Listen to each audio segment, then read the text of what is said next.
आज हम बात करेंगे कि अगर किसी का ब्लड कोलेस्ट्रॉल बढ़ा हुआ है तो उसकी क्या साइंस होती हैं। अब ज़्यादातर लोगों में ये एक मिथ होता है कि कोई बंदा अगर मोटा है वो समझते हैं कि इसका ब्लड कोलेस्ट्रॉल बढ़ा हुआ होगा, लेकिन इससे कोई रिलेशन नहीं। अगर कोई बंदा मोटा है तो उसका ब्लड कोलेस्ट्रॉल नॉर्मल हो सकता है, विद इन रेंज हो सकता है, और अगर कोई बंदा दुबला पतला हो तो उसका ब्लड कोलेस्ट्रॉल बहुत ज़्यादा बढ़ा हुआ हो सकता है।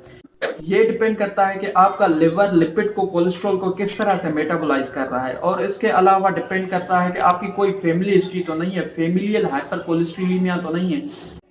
अब जो हम बाहर से खाना खाते हैं, एक्सोजीनियस इंटेक करते हैं लिपिड का कोलेस्ट्रॉल का, ये सिर्फ 15% ही पार्टिसिपेट करते हैं, इनका रोल होता है कि ब्लड कोलेस्ट्रॉल बढ़ाए। लेकिन जो 85% ब्लड कोलेस्ट्रॉल बढ़ने का रीज़न होता है वो इंट्रिंसिक फैक्टर होता है, मतलब लिवर खुद ही एलडीएल ट्राइग्लिसराइड्स बना रहा होता है।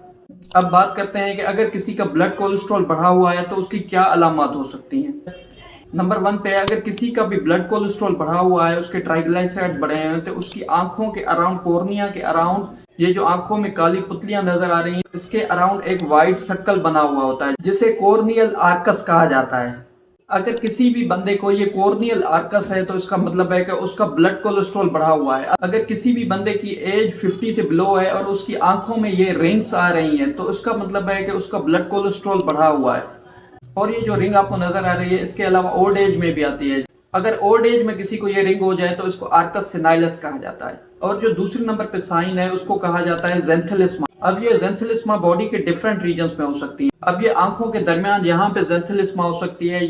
अगर ये टेंडन्स में हो रही है तो इसको टेंडन ज़ेंथोमास कहा जाता है। और अगर पाम्स में कोलेस्ट्रॉल जमा हो जाए तो इसको पाल्मर ज़ेंथोलिस्मा कहा जाता है। और अगर एक्लीज टेंडन में एक्यूमुलेट हो जाए कोलेस्ट्रॉल तो उसको एक्लीज टेंडन ज़ेंथोलिस्मा कहा जाता है।